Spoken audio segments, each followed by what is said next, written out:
Hi, welcome to SBR Videos. I'm Peter Loshak. Today is August 20th, and this is the oddly enough show that we do every week with Sween Johnson. And, we've been doing a lot of football calls recently. Now, I'm told the topic is the Emmys, entertainment. Sween Johnson, thanks for being with us again. Loshak, baby! We are talking about the Emmy Awards come Monday night, August 25th. And I don't know about you, but I am getting all dolled up and will be putting on my prettiest of pretties for the big event and watch my Emmy wagers win big time. Yeah, I'm looking at some of these shows. Everyone talks about these shows, right? I don't watch any of them. They all bore me. I love Beavis and Butthead and To Catch a Predator, and some Cheaters was a great show, obviously. But all this crap, everyone talks about I see these names that ring a bell, like Game of Thrones. I've never seen one episode of that.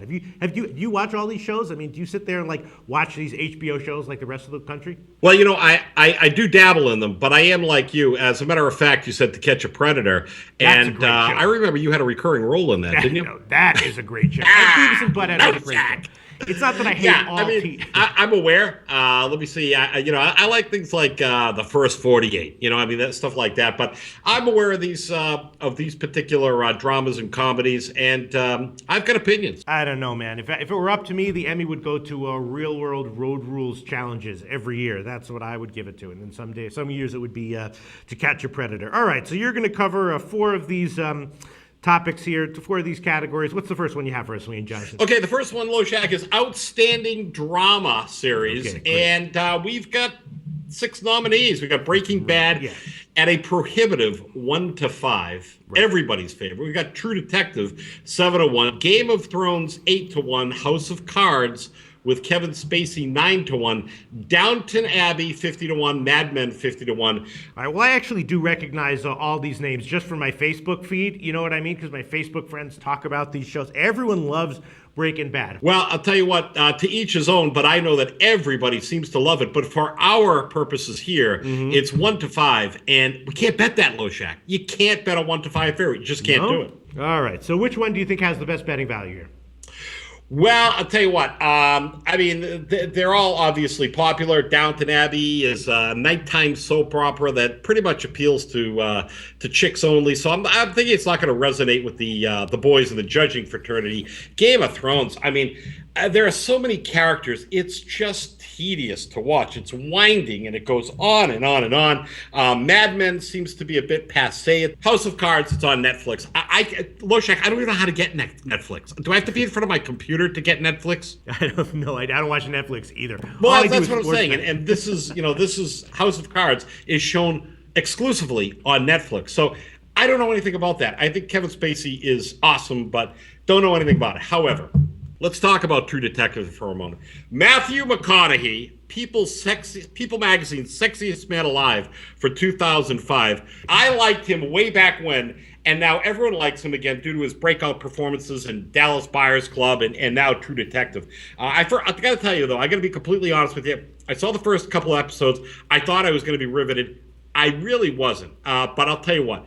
What absolutely blew me away and forced me to dust off my binky and drool cup, Loshak, was his co-star Woody Harrelson's bedroom scene with that stone-cold fox named Alexandra Daddario. I am telling you, Loshak, that if I was a teenager and I saw this with unfettered access to the internet, I'd be playing that 2-minute clip in an endless loop. My mother would have to bring all my meals to my room for about the next 2 months.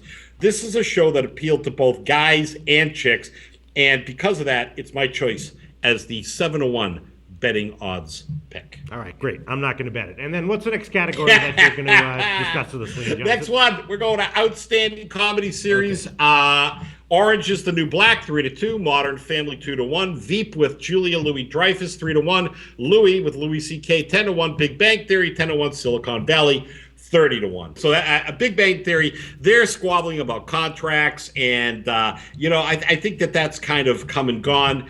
Silicon Valley at 30-1 is the big underdog here, but I just don't think it's been viewed enough. It's an HBO series. We've all seen the thing with the nerds. The Big Bang kind of has the market cornered on that. Orange is the New Black is a big favorite. I've just seen bits and pieces of that. Veep, with Julia Louis-Dreyfus. She's awesome. It's like The West Wing with a sense of humor, but it's not a laugh out loud kind of comedy. So I'm going to go with one of the very best comedies that I have seen in ages, and that's Modern Family. I mean, man, oh man, all the chicks look really hot. And you know what I love about it? All the characters, they play it straight because the script writers are so freaking awesome in this thing, and they just deliver it. Just kind of in a subtle way, and it's just clever, it's smart, and it's my pick to win the Outstanding Comedy Emmy. All right, I'm highly skeptical. All these shows, I'm sure, basically suck. But, maybe not. Who knows? Maybe one day I'll watch some. All right, what's the next category? Swinging Johnson. Okay, Outstanding Lead Actor in a Drama. We've got Matthew McConaughey at 1-3. Bryan Cranston of Breaking Bad, 3-1. Kevin Spacey, House of Cards, 9-1. Jeff Daniels, The Newsroom, 30-1. Woody Harrelson, True Detective, McConaughey's co-star at 30-1. And John Hamm, Mad Men, 50-1. I am a McConaughey fan. I mean, I liked him when he was, when he just broke out, and I like him. I like him just as much now. I think people kind of put him to the shelf because he was kind of like a pretty boy surfer guy, walked around with his shirt off all the time. But then all of a sudden, he had that great role, played a fantastic, critically acclaimed in Dallas Buyers Club. I have a feeling though that this guy, Bryan Cranston, simply cannot be overlooked because he was so compelling and he just absolutely dominated a drama that everybody absolutely loved, Breaking Bad. So I think at 3-1, he's a pretty good choice. Then the next category is what, Swinging Johnson? Outstanding Lead Actress in a Drama. We've got Robin Wright, House of Cards at 4-5. That was Sean Penn's old squeeze. Juliana Margulies, The Good Wife at 3-2. Claire Danes, Homeland, 11-1. Kerry Washington, Scandal, 13-1. Michelle Dockery, Downton Abbey, 30-1. And Lizzie Kaplan, Masters of Sex, 50-1. I got to tell you, Robin Wright seems to hit a home run in just about everything she does. 4-5, House of Cards. But as I said before, it's on Netflix. I just don't think it's got enough mainstream appeal. You go to Juliana Margulies, The Good Wife, no freaking clue. When I see Good Wife, I think oxymoron. I can't watch that.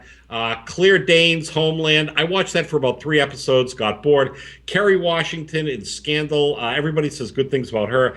Downton Abbey. I'm telling you what, man, the chicks love Downton Abbey. Michelle Dockery, 31. But you know what? I'm going with the long shot, baby. I am going with 32-year-old Lizzie Kaplan, smoky, sultry, sexy Lizzie Kaplan. That's about the Masters and Johnson. They're the ones that did all those sex surveys and came up with all that stuff when nobody else was talking about it. I mean, at 50-1, I don't think any of these women are a slam dunk like in some of the other categories. So why not pick the long shot? Lizzie Kaplan, 50-1, man. Sure, why not? Okay, great Emmy preview, Swinging Johnson. Now I'm going to get back to sports betting, but thanks so much for all your thoughts.